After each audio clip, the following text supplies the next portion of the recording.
Hey guys, this is Mr. Naraki talking about copyright laws today. So I want to ask a question first, and I want you to think about the answer. If you go onto Google and let's say you type in free image of a school, okay, free image of I don't know, whatever, free image of a moon, okay, and you see a whole bunch of pictures, and they all say free, free, like in the titles, they all say free. Is that really free? I want you to think about that. Like if I clicked on it and I do a search for free, shouldn't it be free? Shouldn't the image be free to use because it said in Google that it's free? It's not always. Sometimes yes, but you need to be aware of the fact that Google sometimes tricks you. And I know we've talked about this in class before, and you've seen other things like this before, but when you're using images from somebody else, whether it's a picture from Facebook or a image you got off the internet that you think is just really cool, or even if it's just a plain old picture of something, I don't know, a leaf or something, that anyone could take that picture, it's still somebody's picture. Somebody else owns it, or drawing, or whatever. It doesn't have to be just a drawing. It can be just an image, it can be a phrase, anything like that it belongs to somebody else if they said it first, or if they did it first, or if they have that picture first. If you want to use it in something else, a lot of times graphic designers will do Photoshop and things like that, and you'll take pictures and you'll manipulate them and you'll combine things. You can't just use any picture.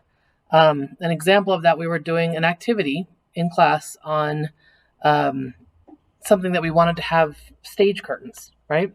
And the stage curtains, you have to draw them yourself, or you have to take the picture yourself. You can't just go on Google and find stage curtains. You can't just use that because it's not always free. Google sometimes does trick you too. If you take a look if you do an image search, and I'm going to see if I can do one really quickly. I'll use my phone so I can show it to you. But if you do a Google search for free images, so I'm going to do a Google search on my phone. Hang on a second. Free image stage curtains. Okay, so if I do a Google search on that, all right, if I take a look at this is the one that came up. You can't read it. I know it's backwards for you, but see the pictures there? If you read it, this phrase right here, what it says is theater curtain stock pictures, royalty-free stage curtains, image download. Okay, that sounds awesome, and that sounds free, okay? It may be. I don't know. I haven't gone to that link. But there are some sites that says things like that says it's free. And if you go to it, you end up with, so like this one on top here says 100, I know it's backwards again, but 100 plus free stage curtain images, Pixabay. Okay, now if I go to Pixabay, the website that I just said, it says it's free, but if I go to the picture itself, and I don't know for sure on that website, but some websites, if you go to it, yeah, it's free. It's free to look at. Not free to use, not free to sell, not free to create, not free to use for your own thing. You have to be careful because sometimes Google will trick you. Is it actually free for you to use and to incorporate into your image? Is it free for you just to use for fun? Is it free for you to use for a business if you're doing it for a job? Is it free for you to use as a school? Is it free for you to use if you quote them? Is it, or cite them, whatever? Is it what part is it free? What level? So you have to just be careful. So today I'm gonna talk a little bit about this is lesson 6. Okay, lesson 6, and I printed it out here. This is the lesson. I'm gonna read it at the end of this. So for those who want to hear it in my voice and my explanations and so forth, that's fine. If you don't want to listen to that and you'd rather just read it yourself, that's fine too. But I do want to go over just a couple of vocab before you go, if you are not going to listen to the reading of it. The first thing it talks about is intellectual property, somewhere in the middle there, intellectual property. Okay, intellectual property is basically, think about what intellectual means. It's the mind, and something intellect is the mind. Okay, so intellectual property, intellect property, means your mind's property. It means something you came up with, your own creation, something in your head, your ideas, your drawings. It's not things that you own. It's things that you came up with. You own them if you came up with it. Okay. The way to make sure that nobody else comes up with it and says they came up with it first is to copyright it. Copyright is it's a way to get the government to agree that you're the first one that came up with it. You have to usually pay for it, but then no one else can get it. And if they do, you can sue them. The other thing is it talks about royalties. Royalties are like money. It's basically you're paying them to use it. So let's say if I contacted Disney and I wanted to use one of Disney's like Lion King pictures, I would contact Disney. I'd be like, I have a Lion King picture. I really would like to use this for my thing. Is it okay if I use it? And they'd probably say, yeah, but you have to pay us the royalties, which means the money. So yes, you're going to have to pay us, I don't know, $1,000 for the image or $10,000. I don't know what they'd charge, but yes, you have to do that, or you have to give me 10 cents for every time you sell it or something like that. Those are royalties. Okay. And then the other definition I wanted to go over is public domain. Public means everybody. Domain means like what belongs to you. So public domain means it belongs to everybody. So for example, and it talks about this in the book, in the lesson, but Happy Birthday Song, that was actually not public domain. That was actually copyrighted for a long time. So if you sang Happy Birthday, I don't know, before 2016 it says, then you actually were breaking copyright laws. Because it's copyrighted. Somebody else owned it, and then they never sold it. They never let the world use it. They finally did in 2016 say, you know what, fine, everybody can use it. But they did used to try to go after people. That's why restaurants don't sing Happy Birthday. They sing some other made-up song. They sing if you ever go to a Happy Birthday restaurant during your birthday, and they sing to you. Anyway, but if you're at this point, if you'd like to go just read the lesson yourself, that's fine. But I'm going to go ahead and read through it for you for those who want to hear it in my voice. Okay. All right, so I'm going to start. It says, knowing your copyrights. It says, you are lucky to be born in the digital age. At a swipe of your finger, you can access huge amounts of digital information. This information wasn't available to your grandparents or even your parents. With a simple tap, you can download music, videos, and photographs. You can play online games for free. You have the world at your fingertips.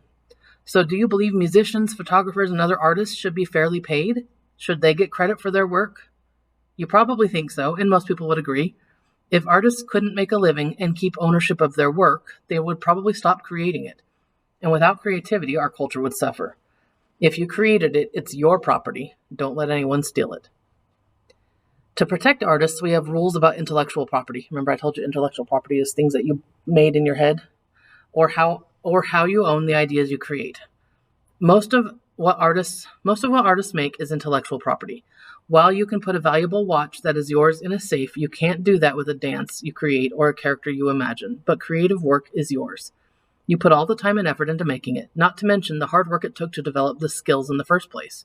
So intellectual property laws make sure that other people cannot take and use your creative ideas. Did you notice there are no images from Disney films in this unit, even though several Disney films are mentioned? That's because all of the characters and images from those films have a copyright, which is an exclusive legal right to use or allow others to use a work. Copyrights apply to publishing, printing, recording, filming, music, art, literature, and other arts. Copyright law says that even if a creative work is published online, the artist is the only one who can make and sell copies of their work, create new works that use parts of the old work, or choose where and when their work is performed or displayed. So the artist gets to decide. So we can't put Disney characters in this unit unless Disney says we can. And when Disney lets others use their characters, they're very careful about who can use them and how they can be used. Artists, or companies in the case of Disney, also get royalties or money each time someone uses their intellectual property with permission. If you have seen a Mickey Mouse t-shirt or waffles with those signature mouse ears, you can bet that the makers of that product are paying Disney quite a bit of money for the ability to use those characters. If they don't have permission and pay the required royalties, Disney can take them to court and demand part of the money that was made using the images. Even if an artist publishes his or her work online, no one else has the right to copy it.